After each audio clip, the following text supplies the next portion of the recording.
Hello students. Now we will start the next paragraph of An Astrologer's Day. He had left his village without any previous thought or plan. If he had continued there, he would have carried on the work of his forefather, namely tilling the land, living, marrying and ripening in the cornfield and ancestral home. आता त्यानं अचानकच त्याचं खेडं सोडलेलं होतं आणि जर त्यानं ते खेडं सोडलं नसतं तर त्यानं काय केलं असतं he would do the work what ever because of the ancestral home. म्हणजे त्यानं जे काय पूर्वापार चाललेलं होतं शेती लग्न करणं वगैरे हे जे काय रुटीन होतं हे त्यानं काय केलं असतं कंटिन्युअस केलं असतं. म्हणजे काहीतरी तिथं असा प्रसंग घडला आहे की जेणेकरून त्याला हे अचानक घर सोडावं लागलेलं आहे. But that was not to be. He had to leave home without telling any one and he could not rest till he left it behind a couple of 100 miles. पण हे एवढंच नव्हतं तर तो जवळजवळ 100 miles जोपर्यंत पोचत नाही त्याचं खेडं सोडून तोपर्यंत तो काय करत होता थांबलेलाच नव्हता. To a villager it is a great deal as if an ocean float between. म्हणजे हे ते अगदी महासागर ओलांडण्यासारखं एक फार मोठं पर्व करण्यासारखं गोष्ट होती आणि त्याच्याकडून ही गोष्ट झालेली होती. This is the history about that person. Who is the person? The person is an astrologer. Why he did like so? There was something happen in his life. That's why he left out his village. Next paragraph. He had a working analysis of mankind's troubles. आता त्याचं काम कुठलं सुरू झालेलं? ज्योतिषाचं काम सुरू झालेलं. पूर्वापाररित्या तो ज्योतिषी होता काय? तो नव्हता. त्याचं काम काय होतं? पूर्वापाररित्या शेती करणं. मग आता शेती तर तो करत होता काय? नव्हता. त्यानं नवीन काम शोधलेलं कोणतं होतं? ज्योतिष सांगणं, ज्योतिषी बनणं हे काम होतं. पण ते जेनेटिकली नव्हतं, लक्षात ठेवा. हे त्याचं स्किल होतं ते काम करणं. He had a working analysis of mankind's trouble. मग ह्याच्यासाठी त्याला काय करावं पाहिजे होतं?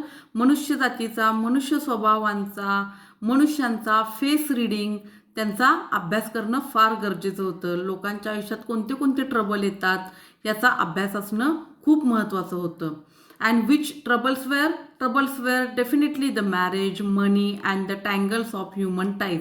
Which are the human ties? Human ties means problems about the progress, about the job, about the marriage, about the relationships and about the relatives. These are the common problems and these are the human ties. Long practice had sharpened his perception. म्हणजे खूप प्रॅक्टिसमुळं त्याला एक अनुमान काढण्याची ताकद आलेली, perception आलेलं. हां ठीक आहे, या गोष्टीतून हे अनुमान निघतं आणि ते अनुमान त्याचं काय होत होतं? बरोबर येत होतं. Within 5 minutes he understood what was wrong. He charge 3 पाई. आता त्या काळचं पाय म्हणजे आता जसं आपण रुपया म्हणतोय त्यावेळी काय म्हणत होती? पाय म्हणत होती. आणि तो किती घेत होता? प्रत्येक क्वेश्चनला 3 पाय घेत होता. Question. Never open his mouth till the other had spoken for at least 10 minutes. मग त्याची एक टॅक्ट होती. पुढचा माणूस जोपर्यंत निदान 10 मिनिटं तरी बोलत नाही तोपर्यंत तो त्याचा तोंड उघडत नव्हता. म्हणजे तो कोणताही एक सकारी शब्द काढत नव्हता. तो असं का करत होता? कारण की 10 मिनिटात त्याला त्या व्यक्तीचा अंदाज येत होता की बाबा हां ह्या व्यक्तीचे प्रॉब्लेम, त्याच्या बोलण्यातनंच त्याचे प्रॉब्लेम सोल्युशन हे त्या पुढच्या व्यक्तीच्यातूनच लक्षात येत होते. ही एक त्याची ठरलेली टॅक्ट होती. म्हणजे एक हे इतकं डिटेलमध्ये का सांगितलेलं आहे? कारण की आपल्याला कोणती अंधश्रद्धा पसरवायची नाही आहे. They don't want to the spread superstitions. Because of superstition human loss is very much. That's why we should eradicate that superstition. And how we can eradicate this superstition? Because of education only, because of knowledge only, because of truth only.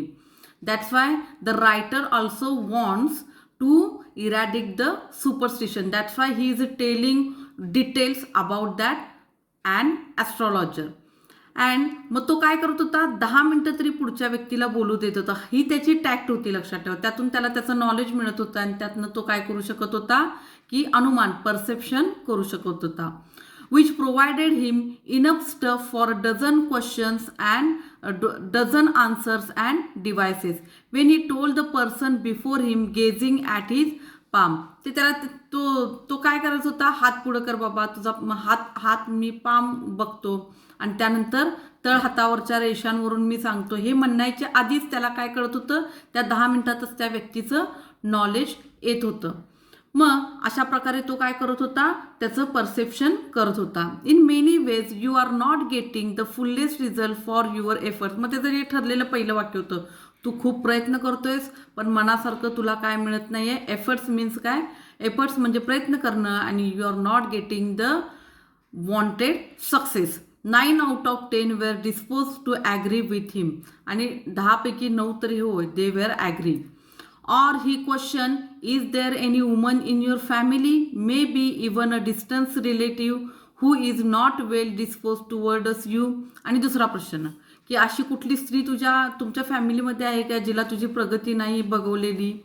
और he gave and analyse of character, किंवा असं कोणतं तरी character सांगायचं की हे असं कोणतं आहे काय तुमच्या घरामध्ये. Most of your troubles are due to your nature. मग मोस्ट ऑफ ट्रबल आणि दुसरं कुठलं तो करत होता की बाबा मोस्ट ऑफ ट्रबल तुझे कशामुळे, तुझ्या स्वभावामुळेच आहेत. How can you be otherwise with Saturn where he is. मग ग्रहताऱ्यांचा काय परिणाम होणार जेव्हा तुझा स्वभावच तर असा चुकीचा किंवा या स्वभावात हा दोष असल्यामुळे. You have an impetuous nature and a rough exterior. This endeared him to their hearts immediately, for even the mildest of us loves to think that he has a forbidding exterior. माझं हे ठरलेलं वाक्य होतं, तो दिसताना वरून खूप कठीण दिसतोयस पण आतून कसा आहेस, खूप प्रेमळ आहेस. हे जे ठरलेलं वाक्य होतं, इंडियर म्हणजे काय की बाबा तू वरून फक्त असा राकट वगैरे आहेस पण मनातून खूप चांगला आहेस, हे वाक्य सगळ्यावर अगदी परफेक्ट बसत होतं आणि कोणालाही वाक्य हे आवडत होतं. इंडियर म्हणजे मेड लायकेबल, की हे आवडणारं जोगं हे वाक्य तो वापरत होता.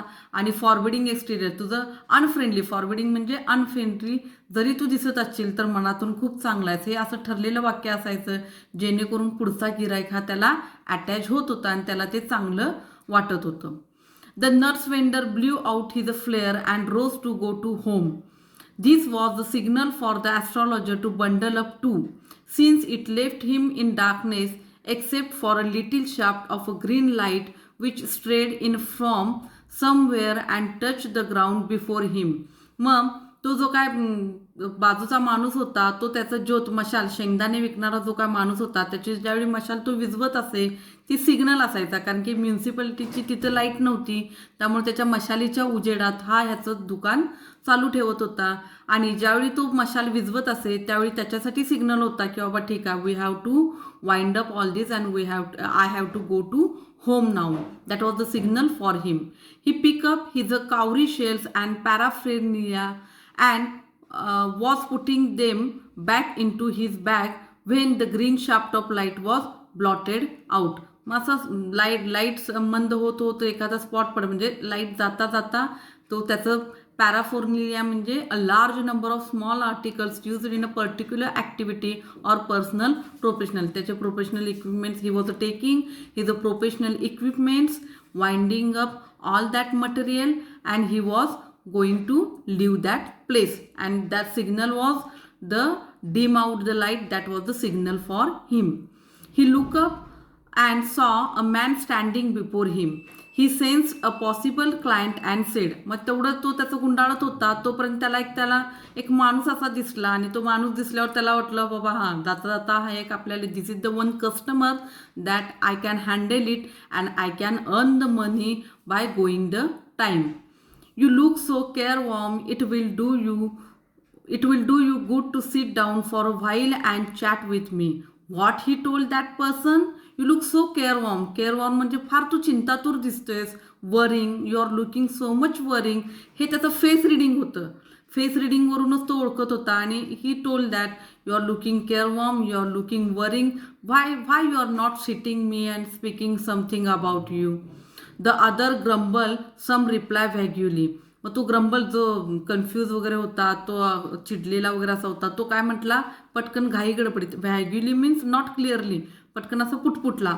The astrologer pressed his invitation, whereupon the other thrust his palm under the nose saying you call your self and astrologer. मग तो लगेच पटकन त्यानं काय केला, तो आधीच वरिंग होता, त्रासलेला होता, त्यानं काय म्हटला की बाबा पाम त्याचा समोर घेतला आणि म्हणाला की काय तू स्वतःला ॲस्ट्रॉलॉजर समजतोयस काय. Okay, we will stop here.